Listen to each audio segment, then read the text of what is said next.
नमस्ते दोस्तों। आज हम लेकर आए हैं अपने चैनल पर आप सबके लिए बेहतरीन टिप्स एंड ट्रिक्स, जिनको देखने के बाद आपका मन इसे ट्राई करने का जरूर करेगा, क्योंकि आपके इससे बहुत सारे काम आसान होने वाले हैं। ऐसी टिप्स एंड ट्रिक्स हैं जिनसे आपको बहुत सारे फायदे होंगे। तो चलिए देर न करते हुए शुरू कर लेते हैं आज की अपनी सबसे पहली टिप। तो दोस्तों, हमारी आज की सबसे पहली टिप जो है वो मिक्सी के जार को लेकर है। मिक्सी के जार में मसालों का पीलापन, उनकी स्मेल या फिर जार का जो ब्लेड होता है उसकी धार कम होने की समस्या हर घर में होती है। अब जैसे हमारे मिक्सी के जार में पीलापन भी है, साथ ही जो ब्लेड है वो भी काफ़ी ज़्यादा मोटे हो गए हैं। इनसे मसाला अच्छा नहीं पीसता। इसके लिए बहुत अच्छा सा उपाय आपके साथ शेयर कर रही हूँ कि हमारे घर में पुराने दिए तो होते ही होते हैं। मिट्टी के दिए आपको लेने हैं। तो जैसे मैंने यहाँ पर 2 दिए लिए हैं जो कि दिवाली के जले हुए थे, तो इनमें आपको ऑयल भी दिख रहा है। दिए को लेकर मैंने एक पेपर में डाल दिया है। उसके बाद से छोटे से जो मूसली होती है उससे हम दियों को थोड़ा-सा क्रश कर लेते हैं। आप बेलन से भी कर सकते हैं, मैं यहाँ पर मूसली से कर रही हूँ।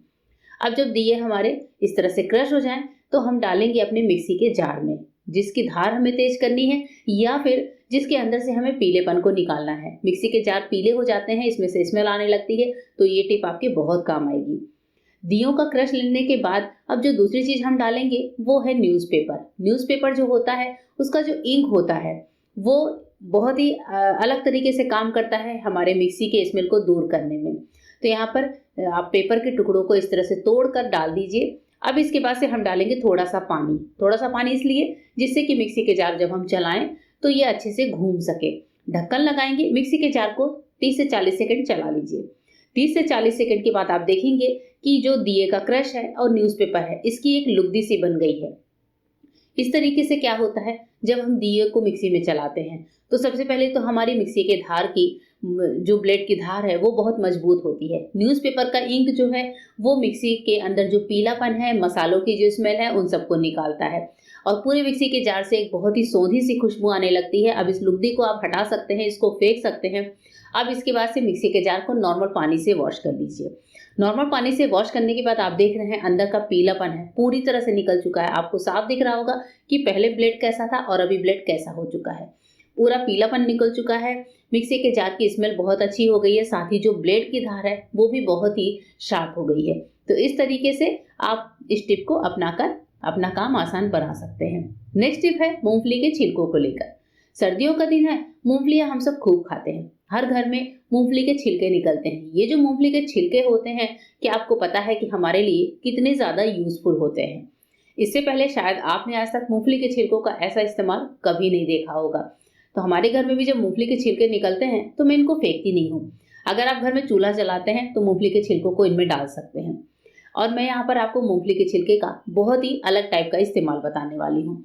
सबसे पहले हम ले लेंगे मूंगफली के छिलके और इनको डाल देंगे अपने मिक्सी के जार में। जिस जार में आप मसाला पीसते हैं उसमें ले लीजिए और मिक्सी के जार का ढक्कन लगाकर इसका एक पाउडर तैयार कर लीजिए। तो यहाँ पर जो मूंगफली के छिलकों का पाउडर है ये हमारे कैसे काम आएगा, चलिए देखते हैं।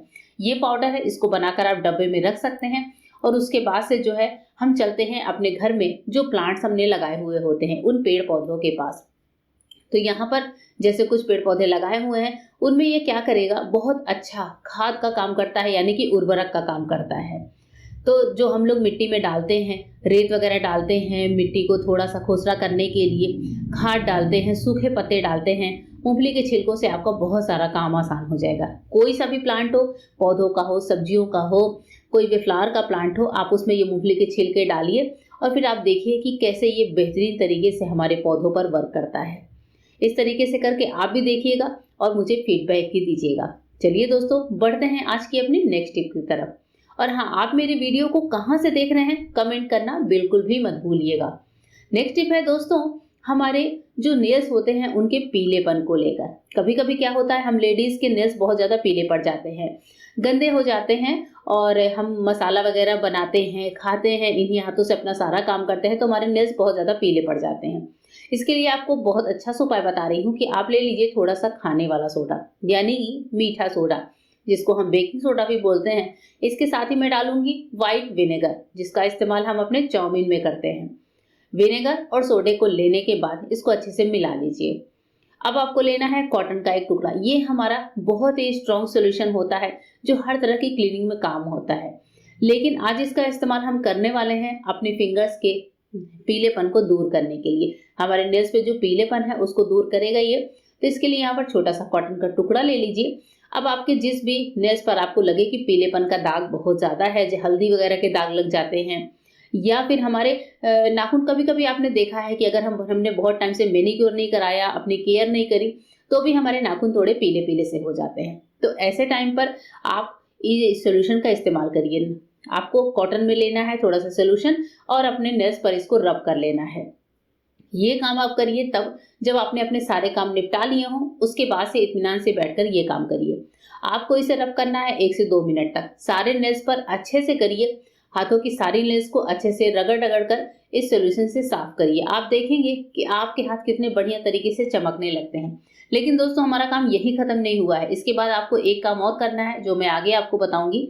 तो सबसे पहले आपको अपने फिंगर्स को, नेल्स को अच्छे से क्लीन करना है। जहां पर भी आपको लगे कि पीलापन ज्यादा है, वहां थोड़ा अच्छे तरीके से रब कर लीजिए। अब इसके बाद से हाथों को आप क्या करिए, नॉर्मल पानी से वॉश कर लीजिए। नॉर्मल पानी से वॉश करने के बाद आपका 80% तक काम हो जाता है, क्योंकि हमारे जो नेल्स हैं वो यहीं पर हमें वाइट दिखने लगते हैं। इनका सारा पीलापन खत्म हो जाता है। लेकिन इसके बाद आपको एक और इम्पोर्टेंट काम करना है। आपको लेना है फॉयल पेपर। फॉयल पेपर लेने के बाद फॉयल पेपर के छोटे छोटे टुकड़े करिए और छोटे छोटे फॉयल पेपर को अपने फिंगर्स पर इस तरीके से, जैसे हम लोग ऊपर मेहंदी लगाते हैं, वैसे ही इन फॉयल पेपर को आपको इसमें अपने नेल्स पर इस तरह से चिपका लेना है। ये काम आपको करना है कुल 5 से 10 मिनट के लिए। फॉयल पेपर के अंदर एक शाइनिंग एजेंट होता है, एक ऐसा केमिकल होता है जो कहीं पर भी अगर हम इसका इस्तेमाल करते हैं तो उस जगह पर बहुत अच्छी तरह की शाइन, बहुत ज़्यादा ग्लो आ जाता है। फॉयल पेपर को इस तरह से आपको अपने नाखूनों पर अच्छे से लगा लेना है 5 से 10 मिनट के लिए और इसको छोड़ देना है। इसलिए मैंने कहा कि जब आप अपने सारे काम को निपटा लें तभी इस काम पर लगे। तो यहाँ पर देखिए, मैंने अपने सारे नेल्स पर इस फॉयल पेपर को लपेट लिया है, अच्छे से कवर कर लिया है। 5 से 10 मिनट छोड़ेंगे।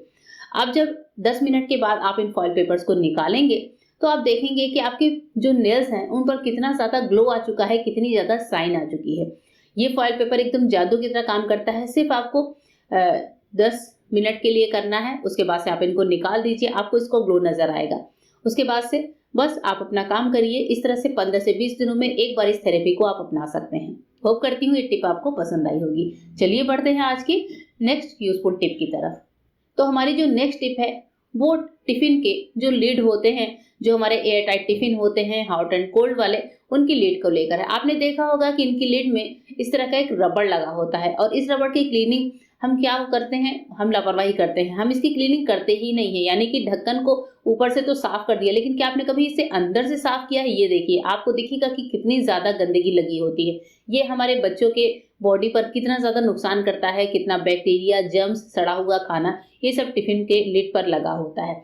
इसको निकाल कर हम इसकी क्लीनिंग करेंगे। इसके लिए मैंने जो सोल्यूशन बनाया था अभी अपने फिंगर्स के लिए, विनेगर और सोडे का, वही सोल्यूशन हम यहाँ पर अप्लाई करेंगे। इसी सोल्यूशन को लेकर हमें इस रबड़ की क्लीनिंग करनी है। इस तरह के हमारे टिफिन हमारे घर में होते ही होते हैं और बस इस आपको एक कॉटन लेकर इस सोल्यूशन को अच्छे से अप्लाई कर देना है। उसके बाद आप देखिए कि सारे जर्म्स खत्म हो जाते हैं नॉर्मल डिटर्जेंट से। फिर इस टिफिन को आप पानी से वॉश कर लीजिए। आपका जो ये टिफिन है वो एकदम क्लीन हो जाएगा, जर्म फ्री हो जाएगा। बच्चों को फिर निसंदेह आराम से निश्चिंत होकर इस टिफिन को उनको दीजिए। उसके बाद से नॉर्मल पानी से मैंने वॉश किया है। रबड़ को हम इसमें फिट कर लेते हैं। शुरू में आपको लगेगा कि रबड़ फिट नहीं हो रहा है, पर बहुत ईजी तरीके से ये रबड़ वापस फिट हो जाता है। होप करती हूँ दोस्तों कि आज की वीडियो आपको पसंद आई होगी। मिलेंगे मेरे नए वीडियो में, तब तक के लिए गुड बाय। Thank you.